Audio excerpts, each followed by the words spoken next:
Kemudian yang kedua jamaah sekalian, ketika kita melakukan taubat nasuha dan istiqomah dengan taubat tersebut, maka sebesar apapun dosa yang kita lakukan, Allah Subhanahu wa taala akan mengampuni dosa-dosa yang kita lakukan tersebut.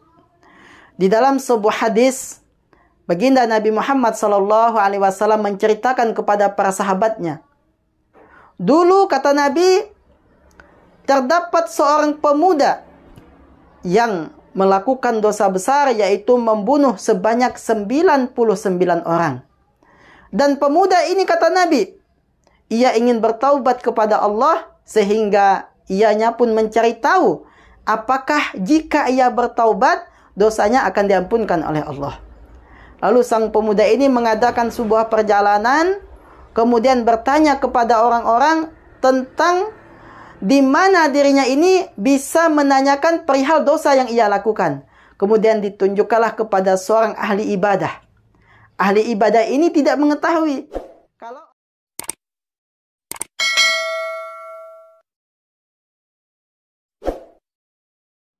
Bismillahirrahmanirrahim. Assalamualaikum warahmatullahi wabarakatuh.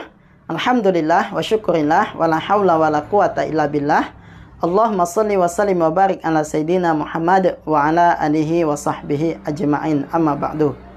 Baiklah saudara semua yang dimuliakan Allah Subhanahu wa ta'ala, di dalam Al-Quran Allah Subhanahu wa ta'ala menyebutkan, ya ayyuhalladzina amanu tubu ilallahi taubatan nasuha. Wahai orang-orang yang beriman, kata Allah, bertaubatlah kalian kepada Allah dengan taubat nasuha, yaitu sebenar-benarnya taubat. Kemudian di dalam hadis Nabi, baginda Rasulullah Sallallahu Alaihi Wasallam pernah menyerukan kepada manusia, ya ayuhan nas, tubu ilallah. Wahai manusia, bertaubatlah kalian kepada Allah. Sesungguhnya saya, kata Nabi, dalam satu hari bertaubat kepada Allah sebanyak 100 kali. Saudara semua yang dimuliakan Allah Subhanahu wa ta'ala, di dalam ayat dan hadis yang kami sampaikan tadi, telah jelaslah bahwasanya perintah untuk bertaubat kepada Allah Subhanahu wa ta'ala tidak hanya ditujukan kepada orang yang bersalah saja, akan tetapi orang yang beriman, dan bahkan Nabi Muhammad Sallallahu Alaihi Wasallam dalam satu hari melakukan taubat kepada Allah sebanyak 100 kali. Ini menandakan sudah sangat dengan jelas bahwasanya perintah taubat tersebut tidak ditujukan kepada orang yang melakukan perbuatan dosa saja, akan tetapi diserukan kepada semua manusia, entah itu orang beriman, entah itu orang yang melakukan kesalahan, atau bahkan orang tersebut banyak melakukan perbuatan maksiat. Dan sekelas Nabi pun sering melakukan taubat kepada Allah Subhanahu wa ta'ala. Hal ini dikarenakan untuk menjaga diri kita dari perbuatan dosa yang tidak kita ketahui. Hal ini juga dilakukan agar kita ini selalu bersih dari perbuatan-perbuatan maksiat. Karena tidak ada satupun yang bisa menjamin bahwasanya manusia tersebut tidak pernah melakukan kesalahan. Karena di dalam hadis Nabi Sallallahu Alaihi Wasallam, beliau menyebutkan, kullu bani adama khata'un wa khairul khata'ina at-tawabun. Sesungguhnya kata Nabi, setiap anak cucu Adam itu pasti pernah melakukan kesalahan. Dan sebaik-baik dari mereka yang bersalah adalah mereka yang segera bertaubat kepada Allah Subhanahu wa ta'ala. Nah, jamaah sekalian yang dimuliakan Allah Subhanahu wa ta'ala, taubat merupakan perintah yang sangat agung. Taubat merupakan perbuatan yang sangat disukai oleh Allah Subhanahu wa ta'ala. Sehingga ketika ada seorang hamba yang melakukan taubat nasuha dan istiqomah dengan taubatnya, maka setidaknya dia akan mendapatkan 3 hal. Apa 3 hal tersebut? Yang pertama, orang yang bertaubat kepada Allah Subhanahu wa taala, ia akan dicintai oleh Allah Subhanahu wa taala. Bukankah di dalam Al-Qur'an Allah Subhanahu wa taala menyebutkan, "Innallaha yuhibbut tawabina wa yuhibbul mutatahhirin." Sesungguhnya Allah Subhanahu wa taala itu sangat mencintai orang-orang yang bertaubat dan orang-orang yang senantiasa mensucikan diri mereka. Jadi sudah sangat jelas ketika kita sebagai seorang hamba, baik itu sebagai orang yang beriman, baik itu sebagai orang yang banyak melakukan perbuatan dosa dan kesalahan, ketika kita bertaubat kepada Allah, sesungguhnya Allah Subhanahu wa taala sangat mencintai kita. Ini yang pertama, orang yang bertaubat kepada Allah, maka ia akan dicintai oleh Allah Subhanahu wa taala. Dan tidak ada cinta yang lebih indah, cinta yang lebih nikmat, cinta yang lebih agung, melainkan cintanya Allah Subhanahu wa taala kepada kita. Dan tidak semua orang bisa mendapatkan cintanya Allah, akan tetapi kita bertaubat kepada Allah, dengan melakukan taubat tersebut, Allah Subhanahu wa taala akan mencintai kita. Kemudian yang kedua, jamaah sekalian, ketika kita melakukan taubat nasuha dan istiqomah dengan taubat tersebut, maka sebesar apapun dosa yang kita lakukan, Allah Subhanahu wa taala akan mengampuni dosa-dosa yang kita lakukan tersebut. Di dalam sebuah hadis, baginda Nabi Muhammad SAW menceritakan kepada para sahabatnya. Dulu, kata Nabi, terdapat seorang pemuda yang melakukan dosa besar, yaitu membunuh sebanyak 99 orang.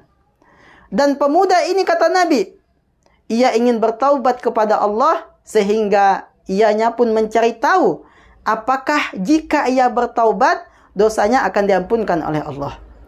Lalu sang pemuda ini mengadakan sebuah perjalanan, kemudian bertanya kepada orang-orang tentang di mana dirinya ini bisa menanyakan perihal dosa yang ia lakukan.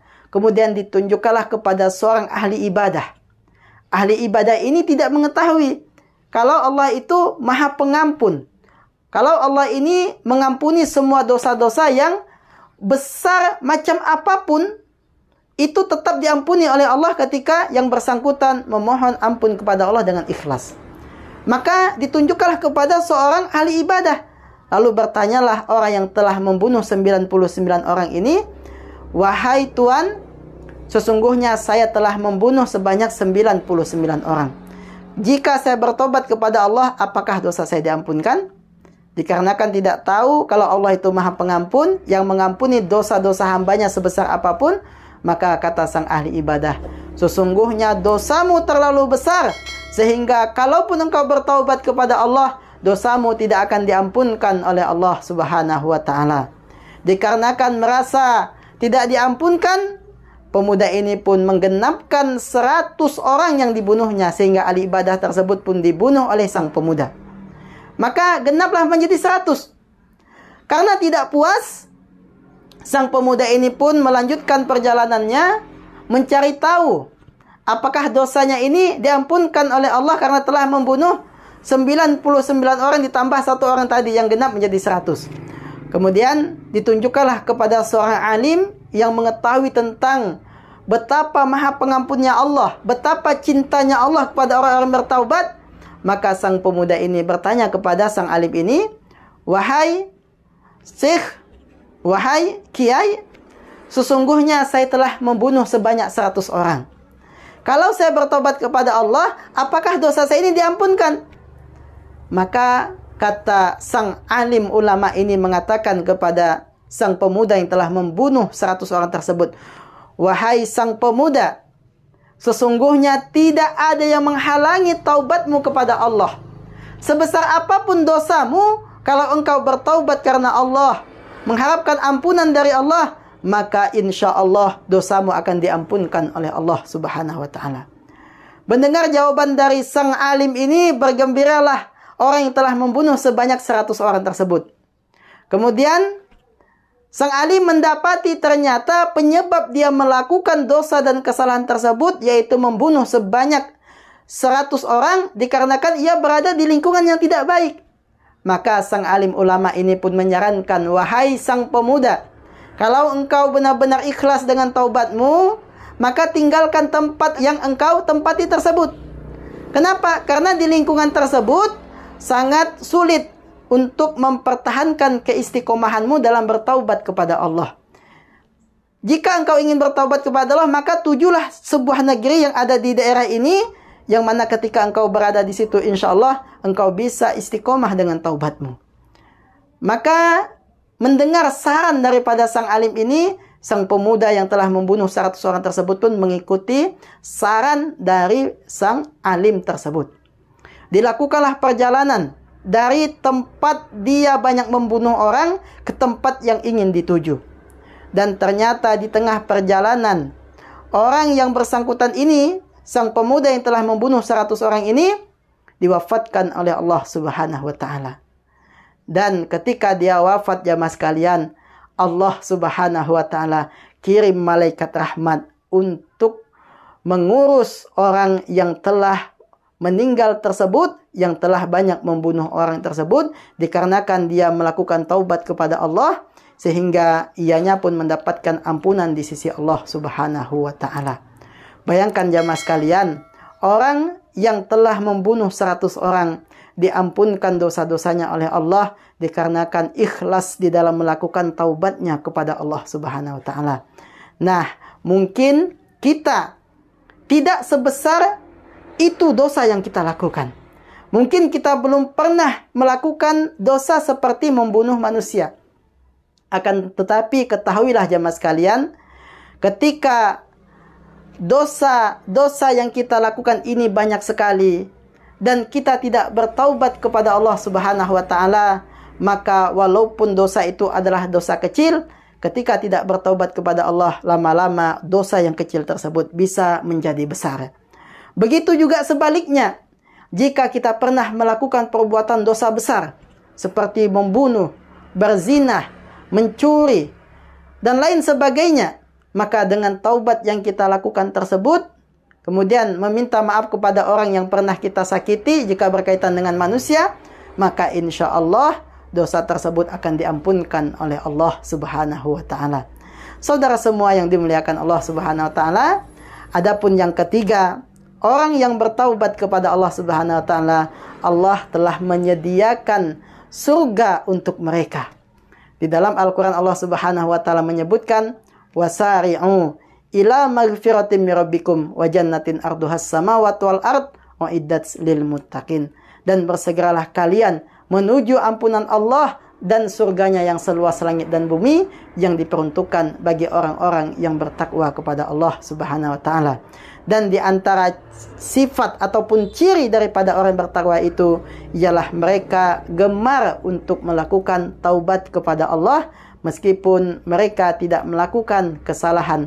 Seperti para nabi, para rasul, dan orang-orang yang beriman, mereka sangat-sangat gemar untuk bertaubat kepada Allah Subhanahu wa Ta'ala, karena mereka tahu bahwasanya dengan melakukan taubat tersebut tidak hanya mendapatkan ampunan Allah, mereka juga akan mendapatkan cinta dan kasih sayang dari Allah Subhanahu wa Ta'ala. Semoga kita yang ada di sini semua selalu dijadikan oleh Allah Subhanahu wa Ta'ala sebagai kelompok orang-orang yang gemar, yang bahkan menjadikan rutinitas harian kita, yaitu selalu beristighfar, selalu memohon ampunan kepada Allah Subhanahu wa Ta'ala. Kita berharap dengan istighfar, dengan apa yang telah kita ucapkan, dengan apa yang telah kita lakukan tersebut, yaitu berupa taubat nasuha, kita berharap Allah Subhanahu wa Ta'ala mengampuni semua dosa-dosa kita. Dan semoga Allah Subhanahu wa Ta'ala mewafatkan kita dalam keadaan husnul khatimah, menyelamatkan kita dari siksa kubur, siksa neraka, dan siksa yang ada di akhirat kelak. Dan semoga Allah Subhanahu wa Ta'ala menyatukan kita bersama baginda Nabi Muhammad sallallahu alaihi wasallam di surga firdausnya kelak. Amin, amin, amin ya rabbal alamin. Mari kita tutup dengan doa kafaratul majlis. Subhanakallahumma bihamdika asyhadu an la ilaha illa anta wa astaghfiruka wa atubu ilaik. Walhamdulillahi rabbil alamin. Assalamualaikum warahmatullahi wabarakatuh.